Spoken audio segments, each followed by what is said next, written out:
Hello everyone, Ember here, and welcome back to a new video. In this one, I'd like to do something a bit different and take a look at some expanded decks from Japan.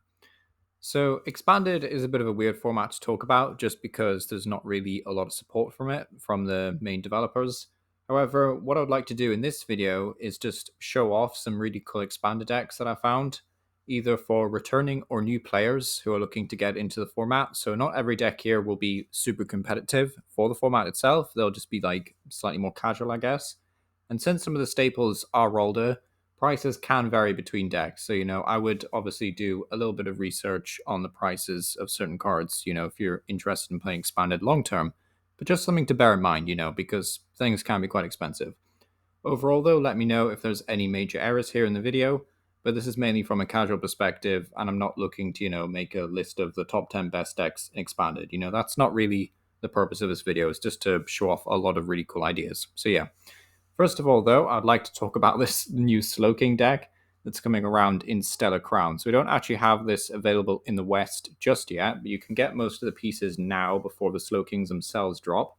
And basically, if you don't know what this Slowking does, its main attack for a Psychic Colorless says discard the top card of your deck, and if it's a Pokemon card, you can use its attack. And there happens to be an Veltol and Expanded that for a whopping 5 energy, which doesn't matter because Slowking can pay for the attack cost, does one effect, doesn't do any damage, and the effect is simply your opponent's active is now KO'd. So you can kind of see why you would want to pair that Pokemon up with Slowking. And how you can get it onto the top of your deck is with this Pokemon card called Oranguru. And Oranguru basically just allows you to switch a card from your hand with the top card of your deck. And you can also use other attackers like the new Kyurem from Shrouded Fable if you really wanted to. You could also I guess this deck is also playing the Ditto as well. So you could use well for some reason I thought that was the Ditto that could switch into another one, but no, that's actually Ditto Prism, my bad. Okay, so Ditto Prism is just basically a fifth Slowpoke, actually. That's kind of cool. So yeah, we've got a fifth Slowpoke in here from the Ditto. The list is also playing, actually worth mentioning, Dimension Valley, which is a card that maybe players who haven't seen most of the XY stuff won't be too familiar with. Basically, Dimension Valley just says your Psychic Pokemon's attacks cost 1 colorless less, so Slowking can effectively attack for just 1 Psych Energy and KO any Pokemon in the game. So yeah, kind of crazy, and you also have stuff like Fog Crystal to find Psych Energy and basic Pokemon like Slowpokes, so yeah, very consistent deck, pretty straightforward, just get a 1-hit kill on everything. Yeah, seems pretty decent, to be honest. I'm not sure how expensive everything is in this deck, but I would assume this is probably on the more cheaper end of expanded, I would say. But yeah, moving on though, is I have a fairly straightforward deck here. It's basically just a Charizard deck, but with the Inteleon engine. Some players who started in Sword and Shield might be quite familiar with this Inteleon engine. Basically, Drizzile says, when it evolves from Sobble, you can search your deck for a trainer card. Very consistent. However, when you evolve it all the way up to Inteleon, you can search your deck for any 2 trainers. So yeah, that's very potent. Does combo with Rare Candy as well. So you can just Rare Candy Sobble turn 2, find any 2 trainers. So other Rare Candies, that kind of thing. Get Via Seekers, Retrieve Supporters. I know this deck is very straightforward because it is Charizard at the end of the day. But I just wanted to show it off as an example of how you can modify, I guess, a more popular standard deck into expanded and not change around too much, but still take advantage of these older, cooler cards. So still think it's a pretty cool list and definitely worth sharing. Next up, though, is we have a Lugia deck. Now, Lugia is kind of scary and expanded because you can pull it off turn 2. Well, turn 1 going second, actually, with Wally. Turn 2 as well, of course, but turn 1 going second with Wally. So what the Wally supporter does, if you don't know anything about it, it basically allows you to evolve Lugia V into Lugia Vstar from your deck, and that'll allow you to basically just set up 2 Archeops, and then you can just go shabam, basically turn 1 going second. Very scary deck. You have Battle Compressor, which is an item card that's just below Ultra Ball there, allows you to search your deck for up to 3 cards and discard them.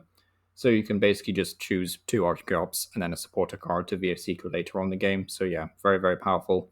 There's also a bunch of other attackers that you can play because Archeops can accelerate things like Double Dragon Energy, which is really scary. So you can power up stuff like Arceus. Well, you could power up Arceus actually, but it's not on this list. What's it called? Giratina Tag Team, that's it. Giratina Tag Team, but also the Naganadel and Guzzlord Tag Team. I'm not actually sure what that Pokemon is on the far left. It might be Crobat, like a regular rare art of Crobat. Yeah, I think the ear makes it so it's Crobat, but there's also a full art Crobat V, which has kind of thrown me off. So it's Crobat V, Dedenne GX, Tapu Lele GX. Also a new Crydon, which is kind of interesting. The one that does like 280 for 3 energy.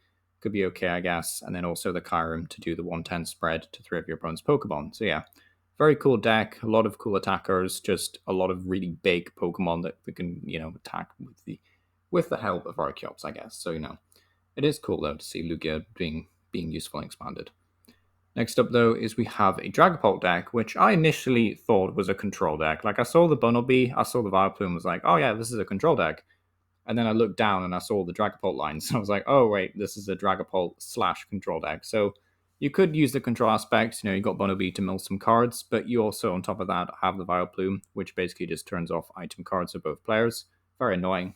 Also playing Pidgeot, also got the Fan Rotom, which isn't out yet, but will allow you to search your deck for 3 colorless Pokemon with 100 HP or less and put them into your hand on the first turn of the game. It's quite useful for finding Pidgeots and Bunnelbys, very useful as well. Also got a Dracoloak, and then of course you can attack with Dragapult using the double drag energy. So yeah, 200 for 1 energy attachment, very scary. You can also spread 6 damage counters. And you can also find the double drag energy quite easily with supporters like Guzma and Hala. So yeah, it's a very scary list, to be honest. Great Trade spec is kind of interesting to see. I guess like Area Zero isn't that popular expanded. I mean, I think it would be, to be honest, but I guess there's a lot of very powerful stadiums, so your deck strategy gets disrupted quite easily. So maybe you don't have to worry about Area Zero, but this is also a deck that would, funny enough, probably like to run Area Zero, given the amount of Pokemon it wants to fill on the bench. But yeah, very cool list nonetheless. Next up, though, is we have a Kleavor deck, and this Kleavor basically just allows you to flip 2 coins, and if both of them are heads, your opponent's active Pokemon is KO'd. Very fun, very, very fun deck. You have Fliptini, which is the Victini in the top right corner, which will allow you to reflip this if you really want to. There's also a stadium card called Glimwood Tangle. This list plays 2 copies of it. That will allow you to reflip your coins as well if you really want to. So there's plenty of chances to just basically get a 1-KO. It's a bit like Slowking, I guess, but I think this deck is honestly a bit worse than the Slowking one from earlier, which is why I was hesitant to show it off, but I still think it's quite fun. There's also the supporter Will, which will allow you to, well, for this turn at least, choose heads or tails for a coin flip. So, of course, you're going to want to flip heads, but yeah.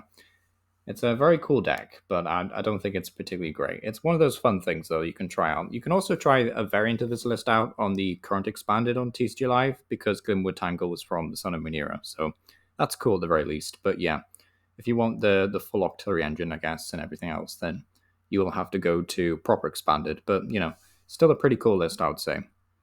Next up, though, is we have a Turbo Gouging Fire deck taking use of that very popular support card, Welder, which will allow you to accelerate up to 2 fire energy from your hand to one of your Pokemon.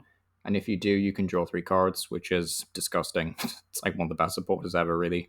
Yeah, Welder is a terrifying card. And also just fire types happen to be cracked. Like, for some reason, Pokemon just printed a ton of fire type support in the late Sun and Moon era. So you have stuff like Fiery Flint, which allows you to discard 2 cards from your hand and search your deck for 4 basic fire energy. Absolutely bonkers card. Also like Fire Crystal to retrieve 3 basic fire energy from the discard pile. You got Giant Herf to discard 1, search your deck for 2 more energy. Yeah, very, very easy to get this off and get it running. Even got the Volcanion EX in here, which allow you to discard a basic fire energy from your hand to increase your damage by plus 30.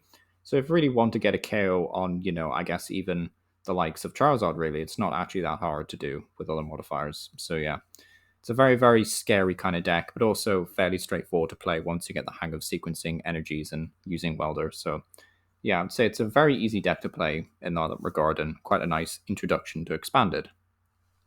Next up, though, is we have a Miraidon Vikavolt deck, and this deck actually is playing a lot of different Pokemon. You got 2 Miraidon, 2 Vikavolt, a 1/1 line Regieleki VMAX, 1 Zero Aura GX, 1 Ironthorn ZX, I believe that is, 1 Dedenne, 1 Crobat, 1 Tapu Lele, 1 Tapu Koko Prism.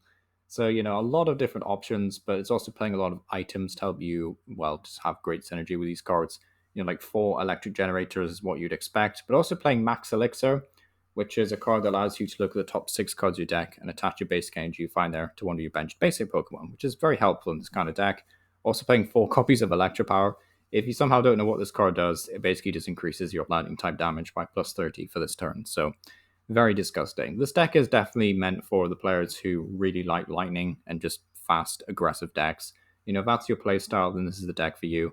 It's not really my cup of tea, to be honest. I prefer these kind of like slower builds, but like I think this is, well, I say slower, not sure welder, but like Miraidon just doesn't really do it for me most of the time, but I can still see the appeal, and it is a lot of fun. So, could definitely recommend this deck. Lastly, though, is, well, maybe not lastly, but I want to talk about Palafin. And Palafin's a bit of a weird one because there's not a lot of like good switching options in standard aside from the basic switching cards themselves. However, in expanded, we've got stuff like Dawnwing's Necrozma GX, which will allow you to switch out your active Pokemon with Dawnwings itself, which is fantastic because you can attach a float stone to it and give it free retreat.